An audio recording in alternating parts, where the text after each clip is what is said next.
এটাকে কিন্তু আমরা হুজুররাই কিন্তু বেশি ধারণ করি, তাই না? যারা বাঙালি বাঙালি করে পান্তা ভাত খাওয়ার জন্য দৌড় মারছে, হের গায়ে সবসময় দেখবেন টি শার্ট পরা, ওয়েস্টার্ন লিবাস। যে মেয়েটা আজকে শাড়ি পরছে 14 তারিখে শাড়ি পরছে, আর যে ছেলেটা পাঞ্জাবি পরছে, হে শুধুমাত্র জুম্মার দিন ছাড়া আর কোনো পাঞ্জাবি পরে না। হ্যাঁ, শার্ট পরে, প্যান্ট পরে, ওয়েস্টার্ন কালচার ড্রেস আপই করে। কিন্তু বৈশাখের দিন দেখাচ্ছে আমি বিশাল বড় বাঙালি। সারা বছর তোমার থাকে ওয়েস্টার্ন তোমার ড্রেস আপ, আর আজকে তুমি শাড়ি আর পাঞ্জাবি পরে বলছো বাঙালি। আমাদের শায়েখ মাশায়েখদেরকে দেখেন, তার দিকে দেখেন। আব্দুর রাজ্জাক বিন ইউসুফের দিকে তাকান না, ওর লুঙ্গিও হচ্ছে বাঙালি, ওর পাঞ্জাবি হচ্ছে বাঙালি। আমি আব্দুর রাজ্জাক বিন ইউসুফকে কখনো জুব্বায় দেখি নেই। হুন্না লিবাসুল লাকুম ওয়া আনতুম লিবাসুল লাহুন। আল্লাহ সুবহানাহু ওয়া তাআলা বলছেন যে তুমি হচ্ছে তোমার স্ত্রীর পোশাক, তোমার স্ত্রী হচ্ছে তোমার পোশাক। সুবহানাল্লাহ। পোশাক, পোশাক মানে কি? পোশাক আপনার দোষ ত্রুটিকে ঢেকে রাখে এবং আপনার মর্যাদাকে বৃদ্ধি করে, সম্মানকে বৃদ্ধি করে, তাই না? আমি এই যে পোশাকটা পরে আছি, ফর এক্সাম্পল, আমি এই পোশাকটা না পরে যদি এখানে একটা টি শার্ট পরে চলে আসতাম, আপনি কি আমাকে গ্রহণ করতেন? ওটা কিন্তু হারাম না? হারাম কি? কিন্তু আমি টি শার্ট পরে আপনার বসে সেখানে লেকচার দিচ্ছি, আপনি নিতে পারবেন? শুধুমাত্র সিম্পল একটা লুঙ্গি পরে এসে আর একটা শার্ট পরে এসে বক্তব্য দিচ্ছে, নেবেন? এই জিনিসটা আবার মালয়েশিয়াতে ঠিকই নিবে, ইন্দোনেশিয়াতে নিবে। ট্রেডিশনাল পোশাক, তাদের ইমামও দেখবেন লুঙ্গি আর শার্ট পরে আসছে, মাথায় টুপি নেই, বড় খতিব, আসলেই আলেম, ট্রেডিশনাল। আপনাদের এখানে পাঞ্জাবি চলতেছে, চলে না? হ্যাঁ, পাঞ্জাবি যেটা চলতেছে, এই পাঞ্জাবি কিন্তু বাঙালি পোশাক, বাঙালিদের পোশাক পাঞ্জাবি।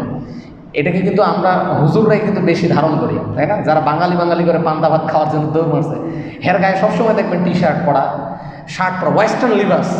যে মেয়েটা আজকে শাড়ি পরছে 14 তারিখে শাড়ি পরছে, আর যে ছেলেটা পাঞ্জাবি পরছে, হে শুধুমাত্র জুম্মার দিন ছাড়া আর কোনো পাঞ্জাবি পরে না। হ্যাঁ, শার্ট পরে, প্যান্ট পরে, ওয়েস্টার্ন কালচার ড্রেস আপই করে।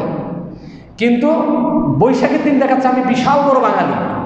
সারা বছর তোমার থাকে ওয়েস্টার্ন তোমার ড্রেস আপ, আর আজকে তুমি শাড়ি আর পাঞ্জাবি পরে বলছো বাঙালি। আমাদের শায়েখ মাশায়েখদেরকে দেখেন, তার দিকে দেখেন। আব্দুর রাজ্জাক বিন ইউসুফের দিকে তাকান না, ওর লুঙ্গিও হচ্ছে বাঙালি, ওর পাঞ্জাবি হচ্ছে বাঙালি। আমি আব্দুর রাজ্জাক বিন ইউসুফকে কখনো জুব্বায় দেখি নেই। জুব্বা হচ্ছে ট্রেডিশনাল পোশাক, আরাবিয়ান, এবং লুঙ্গি তো মিশর পর্যন্ত যায়, এমন একজন ব্যক্তি তিনি। তো লুঙ্গি তো ইসলামিক পোশাক না। কি পোশাক এটা? বাঙালি পোশাক না, বাঙালি ট্রেডিশনাল লিবাস, ড্রেস আপ। তো তিনি এটা ধারণ করছে, ইসলাম এটাকে নিষেধ করেনি। তো হুজুররাই তো আমরা সবচেয়ে বেশি বাঙালি, তাহলে বলতে চলে। আপনার গায়ে পাঞ্জাবি, তা আপনি কি বাঙালির পরিচয় দিচ্ছেন না? ওই যে লুঙ্গি পরে আছে, তারা বাঙালির পরিচয় দিচ্ছে না? আরে আমরাই তো সারা বছর বাঙালি হয়ে থাকি, দরকার পড়লে আমরাই পহেলা বৈশাখ পালন করব। কিন্তু এই জাহেলিয়াত তো আমরা মেনে নিব না। আপনি জাহেলিয়াত করেন আপনার সারা বছরে, আর আজকে আপনি দেখাচ্ছেন আপনি বাঙালি, এটা হলো না। আপনি প্রতিদিন আপনি রেস্টুরেন্টে গিয়ে থাকবেন, চিকেন ফ্রাই, অমুক ফ্রাই এই খাবেন, আর আজকে ইলিশের গুণ গাবেন, আপনি এইটাকে দিয়ে ইলিশের দাম বাড়াবেন, আপনি মা ইলিশকে হত্যা করবেন। এগুলো কি ভাই? এগুলো তো ফাইজলামি, এগুলো না। জাহেলিয়াতকে আহলে হাদিসরা কোনোদিনও মেনে নেবে না ইনশাআল্লাহ। যে যেখানে যাক, যারা নববর্ষকে নতুন নাম দিতে চায়, হ্যাঁ, নতুন নাম দিতে চাচ্ছে না, যে আকবরী মানে বৈশাখী, আকবরিয়া বৈশাখী, এরকম কিছু নাম দিয়ে পহেলা বৈশাখকে ইসলামাইজেশন করার চেষ্টা করা হচ্ছে। পহেলা বৈশাখকে ইসলামাইজেশন করার কোনো প্রয়োজন নাই। প্রত্যেকটা বিষয়কে ইসলামাইজেশন করতে গিয়ে, ইসলামের মূল রেখাটা, ইসলামের মূল রূপটাই আমরা বদলে দিচ্ছি। আমার খুব মনে পড়ে যাচ্ছে ইমাম আবু দাউদ রাহিমাহুল্লাহর কথা। তিনি বলেছিলেন, সারা বিশ্বের মানুষের জন্য যদি আহলে হাদিসরা বেঁচে না থাকতো, যদি দুনিয়ার বুকে আহলে হাদিসরা না থাকতো, তাহলে ইসলামের প্রকৃত রূপরেখাই এই দুনিয়া থেকে মিটে যেত।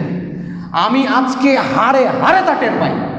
প্রত্যেকটা বিষয়কে, শুরা সিস্টেমকেও গণতন্ত্রে নিয়ে যাওয়া হয়েছে, আপনার পরামর্শ নেতৃত্ব নির্বাচনকেও গণতন্ত্রে নিয়ে যাওয়া হয়েছে। খাম্বার সামনে দাঁড়ানো হচ্ছে, এটাকে রাষ্ট্রীয় একটা বিষয় দিয়ে ইসলামাইজেশন করা হচ্ছে। নববর্ষকে পর্যন্ত ইসলামাইজেশন করা হচ্ছে। প্রত্যেকটা জাহিলিয়াতকে যদি আপনি ইসলামাইজেশন করেন, তাহলে তো ইসলামকে আপনি জাহিলিয়াতের কাছে আপোষ করিয়ে দিলেন। তাহলে ইসলামের যে একটা স্বতন্ত্র ভাব আছে, ইসলাম যে অন্যান্য ধর্মের থেকে আলাদা, ইসলাম যে অন্যান্য মতবাদের থেকে আলাদা। আল্লাহ বলেছেন ইসলাম প্রত্যেকটার উপরে, প্রত্যেক ধর্মের উপরে ইসলামের অবস্থান থাকবে। নিজস্ব রূপরেখাতে থাকবে।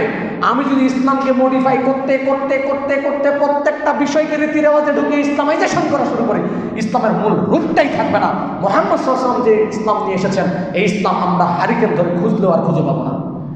ইমাম আবু দাউদ রাহিমাহুল্লাহ বলেছিলেন, আহলে হাদিসরা না থাকলে এটা মিটে যেত। আজকে তো আমি হাড়ে হাড়ে টের পাচ্ছি। ইয়েস, অফকোর্স পারছে না, হচ্ছে না। সবাই আপোষ করছে গণতন্ত্রের সাথে, সবাই আপোষ করতেছে এই সমস্ত কিছুর পিছনে। কিন্তু যারা প্রকৃতই আহলে হাদিস, যিনি প্রকৃতই আহলে হাদিসের নেতা, তিনি নির্ভীক বজ্রকণ্ঠে সর্বদাই হকের পক্ষে এবং আদর্শের পক্ষেই থেকেছে এবং আজীবন থাকবে ইনশাআল্লাহ। আমরাও আহলে হাদিসরা বলতে চাই, কোরআন সুন্নাহ ছাড়া আমরা কিচ্ছু বুঝি না। কোনো জাহিলিয়াতের কাছে আমরা মাথা নত করতে চাই না, কোনো বিষয়কে ইসলামাইজেশন করতে চাই না। বরঞ্চ জাহিলিয়াত এসে ইসলামের কাছে মাথা নত করুক, ইসলাম কোনোদিনও জাহিলিয়াতের কাছে মাথা নত করবে না ইনশাআল্লাহ। আমরা বিলিভ করি, লালন করি। প্রিয় হাজরিন, যেখান থেকে চলে গেলাম আর অনেক দূরে। আমরা স্বামী স্ত্রী একজনের পোশাক হবো, আমরা দোষ ত্রুটি, আমাদেরকে পোশাক কী করে? আমাদের সম্মান রক্ষা করে। ঠিক তেমনিভাবে আমি আমার স্ত্রীর পোশাক হয়ে যাব, হ্যাঁ, তার মর্যাদা বৃদ্ধি করব। পোশাকের 3টা গুণ বলি। পোশাক, পোশাক মানুষের সম্মানকে বৃদ্ধি করে। পোশাক মানুষের কী করে? একজন ডাক্তার তিনি কিন্তু মানসিক রোগী না, একদম সুস্থ মানুষ। একদিন চেম্বারে চলে আসছে, শত শত রোগী তার অপেক্ষা করছে। একদিন চেম্বারে চলে আসছে, সে মনে করেন উলঙ্গ হয়ে চলে আসছে, তার পোশাক নাই। মনে করো ফর এক্সাম্পল, আচ্ছা বলেন তো কেউ তাকে অ্যাকসেপ্ট করবে? সে কিন্তু রানিং ডাক্তার, কিন্তু মানুষ তাকে অ্যাকসেপ্ট করবে? বলবে ডাক্তারকে আগে মানসিক রোগীর কাছে নিয়ে যান। এইভাবে আসবে। তার মানে পোশাক যার নাই, মানুষ তাকে পাগল ভাবে। মানুষ তাকে কী বলে? পাগল ভাবে, রাইট? তার মানে পোশাক আপনাকে সম্মানিত করছে। কিছু কিছু পোশাক দেখলে আপনি সতর্ক, পুলিশ, আর্মি, মিডিয়া, সতর্ক না? কিছু কিছু লেবাস দেখলে আপনার চলন চেঞ্জ হয়ে যায়। তার মানে সাহেব আসতেছে, হুজুর আসতেছে, রেসপেক্ট করছে। পোশাক আপনাকে সম্মানিত করছে না, তাই না? তা আপনার স্বামী স্ত্রীর সম্পর্ক হবে এমন, আপনার স্ত্রী রাত দিন আপনার নামে বদনাম গায়। কেন? আপনি কিসের জন্য আপনার স্বামীর বদনাম নেবেন? আপনি আপনার স্বামীকে সম্মানিত করবেন, চেষ্টা করবেন সম্মানিত করার। আপনি আপনার স্ত্রীকে সম্মানিত করার চেষ্টা করেন, পোশাক না।